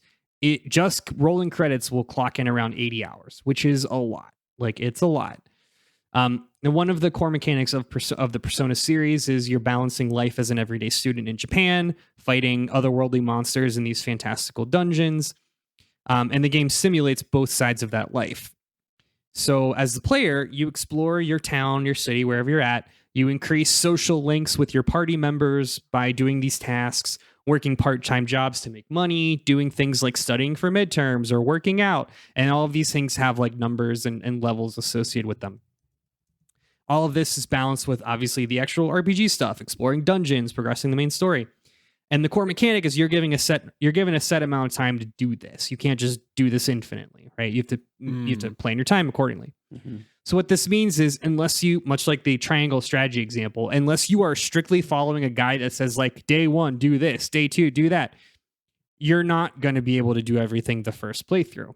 Hence why New Game Plus is there. So to 100% a Persona 5 or to 100% Persona 5, it's going to take about 70 to 80 hours for that first playthrough, and then an additional 30-ish hours to max out your levels, your social links, and get all the personas, which are like your Pokemon-like characters. But there's one other mechanic in this game that can turn a 110-hour experience into a 500-plus hour experience. Oh, no. I don't like that math. And this is the whole like, what is completing a game, right? So as the main character, you can romance one of 8 women in the game, 9 with the updated royal version. And at the very, very, very end of the game, whoever you romance, you'll have like a date with whoever you romance, and they'll give you a key item. That key item does nothing. It is simply a trophy, but it is unique to that particular character. And it will carry over into New Game Plus. So technically, you could have an inventory with all of those items. In order to do so, you would have to play through the game 10 times to acquire each one of those unique items, which is 8 individual romances, 1 from Royal, and then 1 where you date multiple people and they all find out and then they like slap you in the face. It's wild. So Gerard's video gets like he gets into that and he makes it to about 5 playthroughs where he's just like, fuck this. That is the only completion that he's like not finished. How many of these key items do you have? Of course not. One. I'm not a fucking. I didn't even want it. I mean, that's where I draw the line, because that's like, for me, the content, like, it was done. I rolled credits. There was nothing else to see in the game. There was an extra boss battle that I would have had to grind out for that I wasn't interested in. I just watched it on YouTube. So like, that's where like that I made the conscious decision, is like, no, I'm good. I got what I needed out of Persona 5. I'm good. Gotcha. Persona 4 does have a true ending though, which you have to like. So that actually, I spent more time with that one. Anyway, let's talk about Chivos. Chivos. You guys remember Chivos? They're fun. Mm-hmm. Sure do. Half-Life 2 had one called Little Rocket Man, which I remember very distinctly, and I tried doing this and I wasn't able to do it.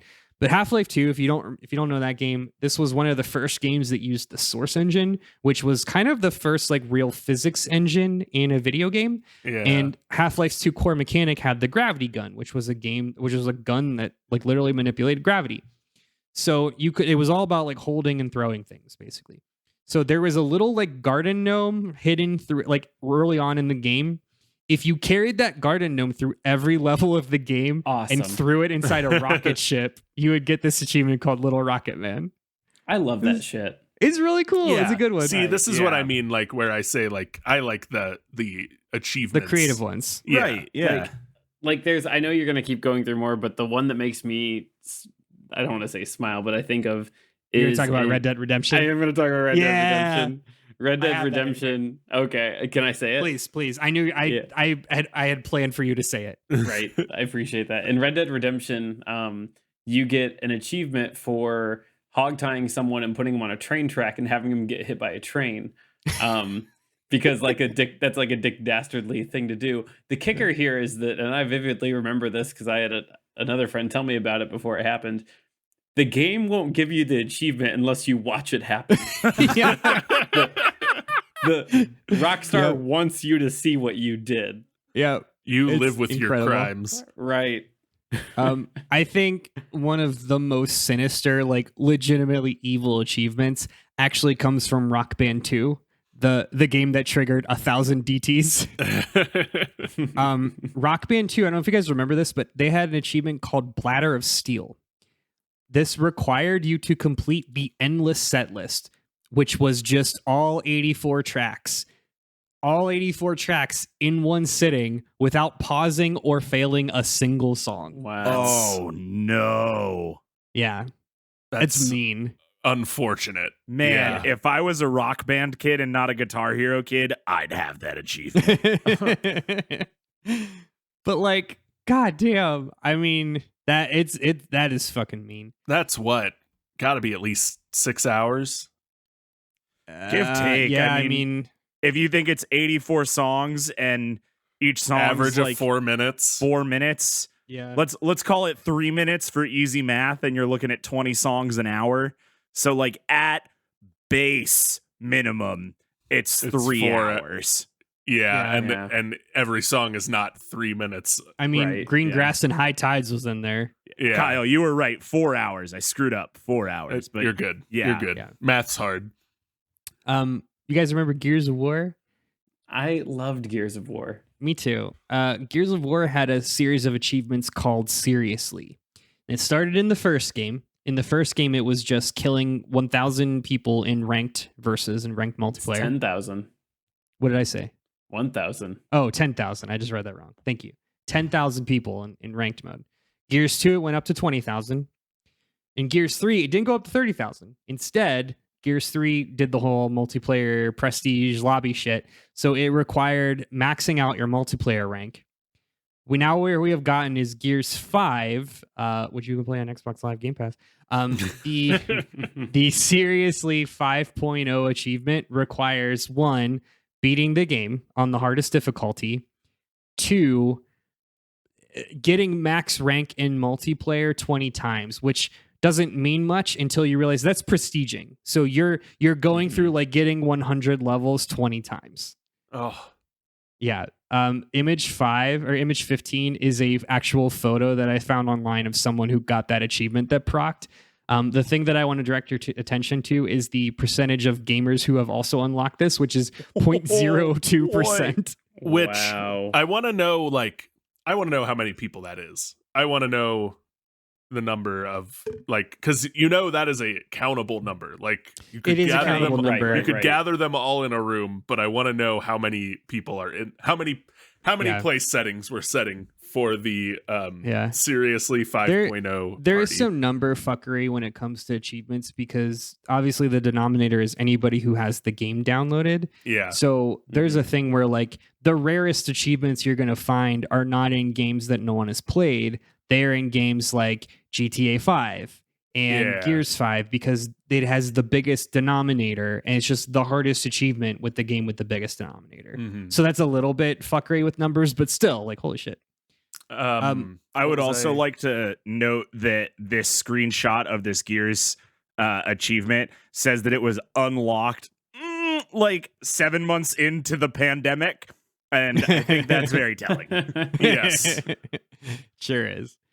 Speaking of multiplayer achievements, these are some of the most egregious ones come from this category.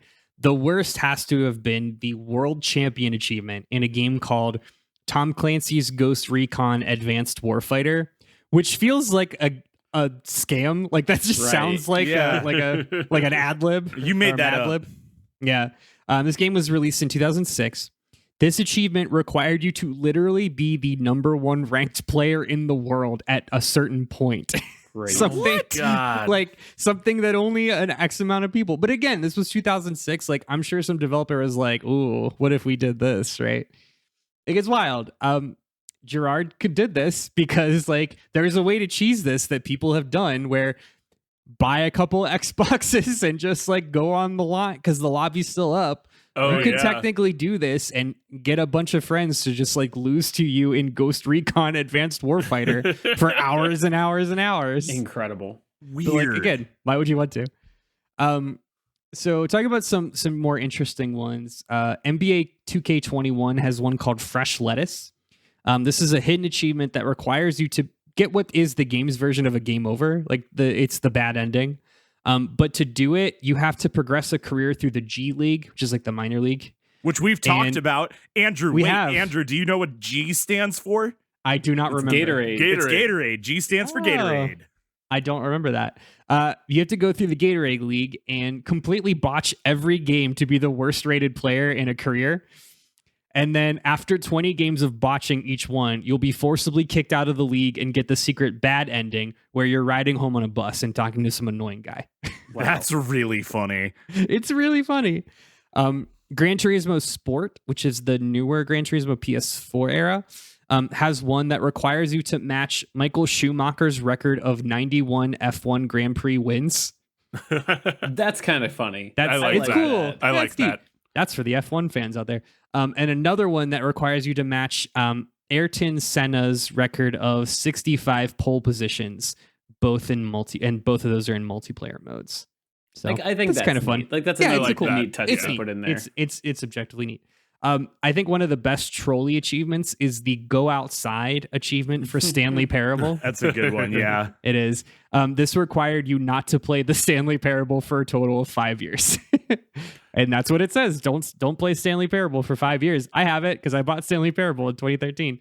Nice. The reimagined version, Stanley Parable Ultra Deluxe, which actually released earlier this year, upped that to 10 years. So awesome. Yeah. That's so good. I mean, what a like. The more you think about it, what a smart thing for them to do, because 10 years from now, people are going to bring back up this game. Yeah. exactly. And then you're reminded that you have it and you play it again. Or like Todd said, bring it up and get someone else to buy a copy of it. Sure. We're not talking about MMORPGs today because that's just, again, a game that never ends. How do you complete one that never? How do you complete the uncompletable? But I do want to shout out the World of Warcraft achievement that Aya mentioned on our DT episode 65, entitled "Swipe Right for Frost Mages." That achievement is called "What a Long, Strange Trip It's Been." Now, this single achievement, you may remember, she talked about this in the terms of like, she had to log on at specific times and has been working on this for like 8 years because she missed one particular holiday event. This single achievement has a pretty cool reward. It's a super rare dragon mount, which is what she brought up. The whole point of this, in order to get it, is you have to have completed all of the achievements connected to the 8 seasonal events. Now, I looked into this a little bit, and I don't play World of Warcraft, but I've played MMOs before. These are not like just events. Like, these aren't just like 15-minute missions, like logging in and getting your thing. These are like all really hefty grinds in their own right. Yeah. And it's not like you get the quest during Christmas and just do it whenever. You have to do it all during the event. Yeah. And again, like, these are actual events, many of which are legitimate holidays. So you could imagine why that's really hard to do. And as far as I know, that's not even like the most egregious one in WoW. That's an egregious one, but WoW has some really just like... Yeah, the fishing list I know is pretty wild, and Final Fantasy XIV also has its own fishing list, which is just a lot of grind and a lot of RNG. It's a whole... I mean, hey, if you like grinding, let me tell you, MMORPGs. There's another one. I know there's one in WoW that's like this level of like, we dare you to forsake all like societal responsibility to get this like skin effectively, and it's worse than that. Yeah. Well, let's end this out with just some fun, memorable completion rewards. Now, I want to start with one that I think a lot of people think about, and this is the one that actually inspired Sharkbait to commission the episode, which is Hetsu's Gift from Legend of Zelda Breath of the Wild. This is your rewards. This is image 16. This is your reward for finding all 900 Korok seeds, which are hidden throughout the map. There's no icon for them. There's no like hints to find. Well, now there's an item that can tell you when you're near one, but like that's it. Hetsu's Gift. It's literally a giant gold poop. Just a gold Nintendo poo-poo. really likes doing that too. They sure do. Like you make planting their flag in the ground, giving you the goal to go achieve, and then when you do it, being like, "Why did you do this? You deserve golden poop for doing this." If you get all the shines in Mario Sunshine, you get a Hawaiian shirt.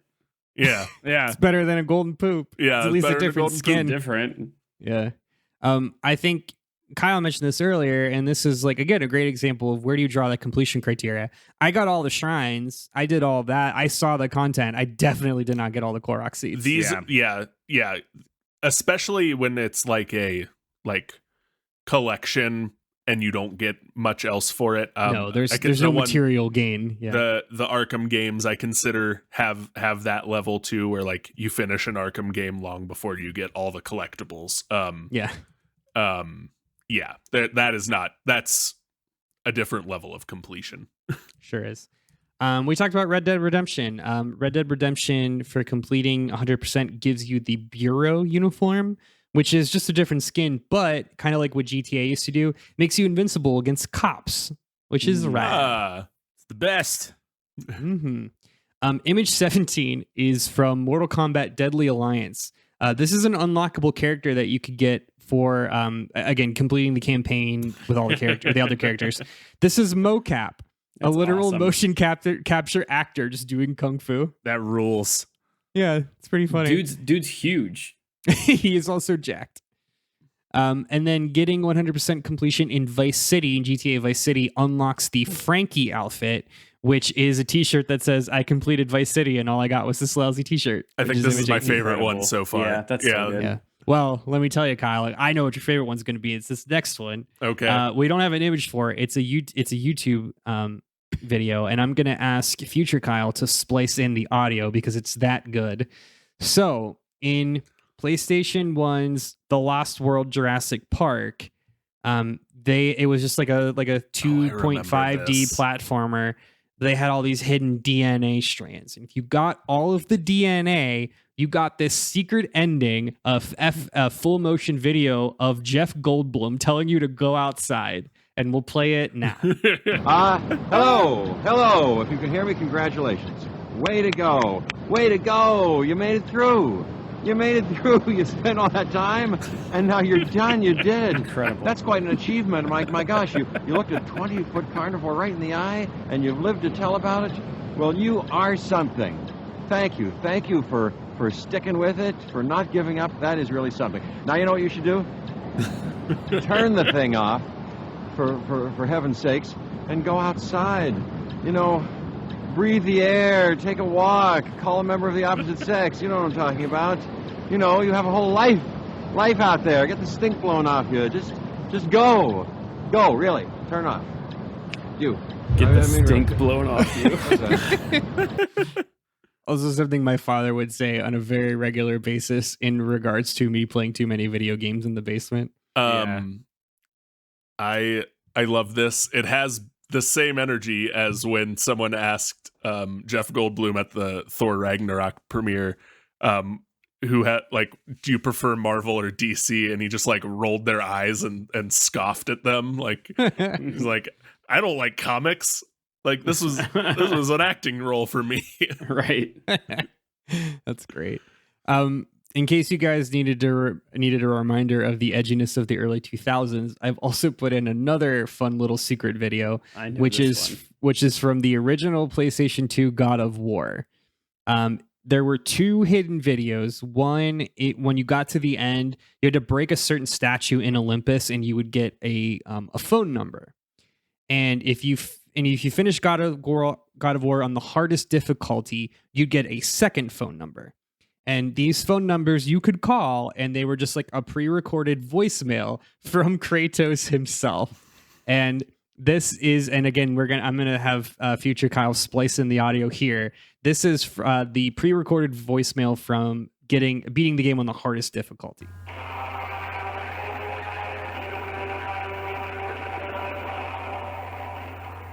By the gods, you've done it. Somehow you found your way here to me. I offer you my congratulations and my respect. Together, we shall conquer the perils that lay before us, and we shall always... Dude, they did it. They found our Easter egg. Who are you? It's me, David Jaffe. I directed the game. What game? So edgy. It's so edgy. It's so edgy.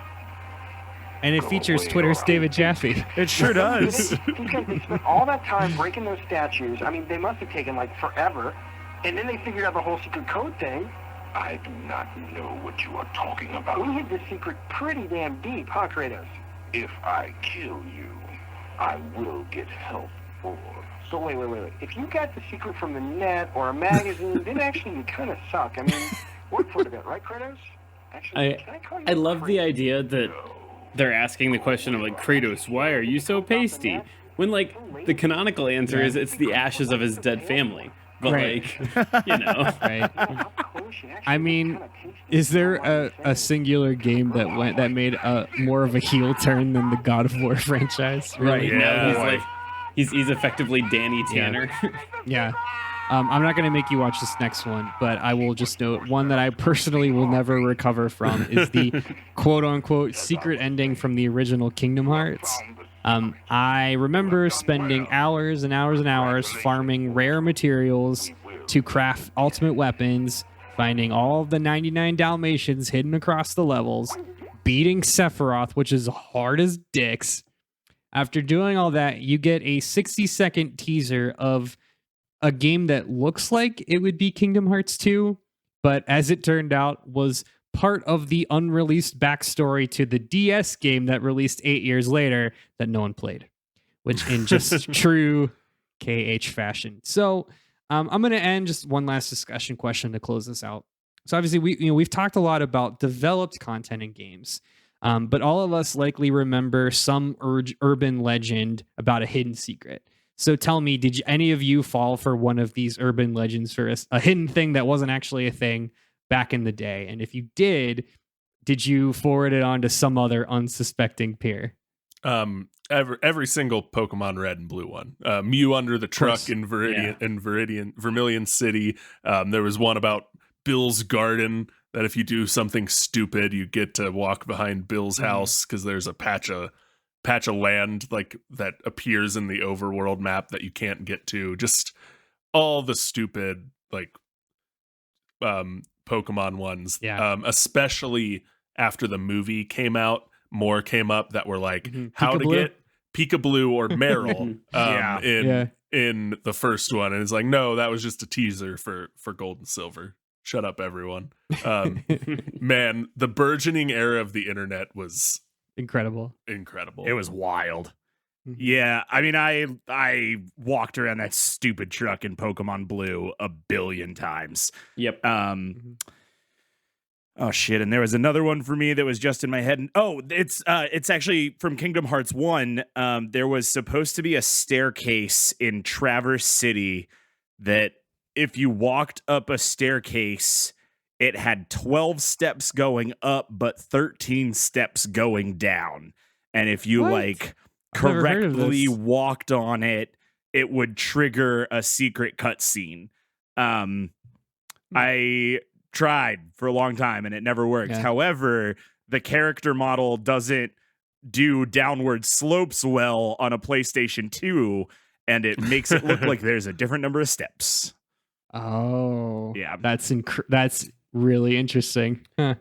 There were a number of rumors that floated around with Smash 64 of how you could get Master Hand. Yes. Which most of them involved playing as Ness on like the highest level difficulty on the story mode with 3 lives. And I'll tell you, I was like fluent backwards and forwards in Smash 64 at that point in time. There is no way to unlock Master Hand in Smash 64. I did beat campaign, the story mode with Ness with 3 stock like multiple times, and every time I was like, maybe I didn't do it fast enough. I gotta keep going. Like I gotta do it again. You can feel like your palms like sweating, and you're like, oh, right. Did I do it? For me, it's Banjo-Kazooie Ice Key. Holy shit, Banjo-Kazooie Ice Key. Yeah, at the end of the original Banjo-Kazooie, there is a video that the end of after the last cinematic plays this video of these 2 secret eggs and a key made of ice hidden in these worlds. And this was released as intended to be part of this mysterious stop and swap feature that they were going to do, and Rare never did it. It was like a thing where you could swap out N64 carts within like 4 seconds, and they never did it. They actually they had the ice key and the secret eggs in Banjo-Tooie, the sequel, as just kind of like a cheeky reference. As a nod. Yeah, but I spent hours trying to figure out a way to unlock the stupid ice key in Banjo-Kazooie. Say another one that's like semi-based in reality was a Pokemon one, was like how to fight Professor Oak. And I remember that one. And it was something dumb. I don't remember the instructions, but that is because Pokemon Red and Green, the Japanese versions of the game, had there was an early version of the game that had Oak as your final fight instead of the champion. And gotcha. that file with the data was like left hidden in Red and Green, not ported over to America. Interesting. Yeah. It's not so much completionist type things, but as far as like urban legends go, Kyle, you mentioned how the early days of the internet were wild. I got a lot of this stuff from Game FAQs, or as it is known to the common, Game Facts. And I can't even tell you how many cheat codes I printed out and then just sat on start screens playing with my D-pad for 2 hours for nothing to ever happen. Yeah, you know, like certain that you just hadn't punched it in right, like that you must have done it wrong. Yeah. Yeah. I mean, look, we've all had that sleepover where we spent 4 hours trying to get Mortal Kombat fatalities. Yeah, exactly. That is a shared experience. All right, y'all. Well, I think that's gonna do it. Any final thoughts? Any parting wisdom? This is great. It was great. Yeah, thanks for putting this all together. This was really fun to think about what completing a game is. I thought of one other game that I wish I would have brought up in the first set of questions that we asked, but a lot of my best memories of completing games are from horror games, because when I complete them, it feels like I actually did something, you know, not to say, like, not for that to be shitty towards another game, but it's like I escaped from this hell that I was in.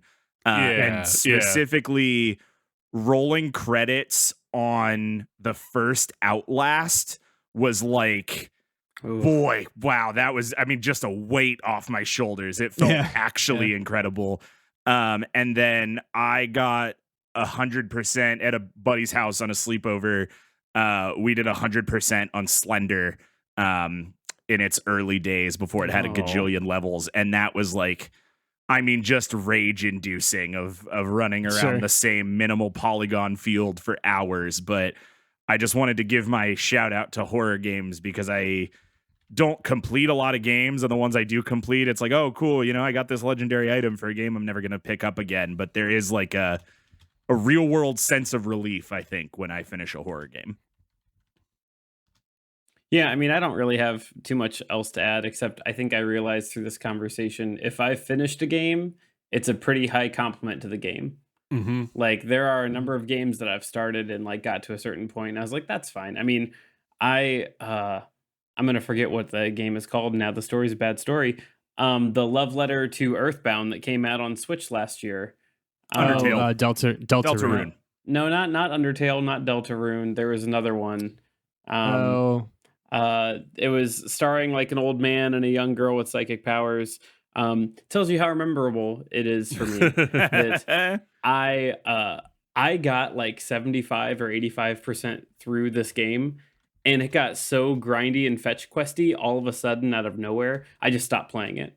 I just dropped it like a bad habit. Are you gonna pull up the name, Andrew? Is it Eastward? Eastward. Yep. Yeah. It was beautiful, and it was a lot of fun for the first 25% of the game. Then it slowed down a little bit, and then I spent like 5 or 6 hours just doing fetch quests, back and forth and back and forth and back and forth. And finally, I was like, I'm done. Can't do it anymore. And I looked up reviews, and other people had kind of said the same thing. They were like, basically, early reviews were great, and then everyone's like, oh, when you get past that like 15 to 20 hour mark, it's gonna slow down and get bad. Yeah. I think honestly, like the game that really sticks out in my mind the most of completing is Sonic Adventure 2. Weirdly enough, because I put so much time into like getting S ranks on every mission, and to this day I think it has one of the best completion rewards in that you can play the original Green Hill Zone in 3D, which is pretty cool. I think that's a pretty fun reward for doing a lot of work, but that game rules, so it's fine. Cool. Well, thanks everyone for listening in to Debate This. You can follow along with the arguments on Twitter, Facebook, and Instagram at Debate This Cast. You can follow us on our website at debatethiscast.com, or check out past episodes on our YouTube channel also at Debate This Cast. Once more, if you want to commission your own episode of Flavor Text, check out our Patreon at patreon.com/debatethiscast. We're pretty consistent. Joining up at the $25 level will get you access to the post show, the Google Doc notes, our monthly movie nights /streams, and then after that, 3 months, you will unlock your very first Flavor Text episode. Until next time, my name is Andrew Henderson. I'm Matt. Where do you want me to complete, Cole? I'm Todd. I'd rather have the golden poop than the Hawaiian shirt, Thomas. And I'm Kyle. Andrew, if you are on Game Pass's payroll, you have to tell the rest of us, Harper. And we're saying thanks for debating with us. And if you think we're wrong, you can come fight us behind the swing sets, nerds, or go find us behind on Xbox Game Pass, nerds. Wait, don't even hang up yet. I can only complete if we're looking in each other's eyes. That was last week's episode, Todd.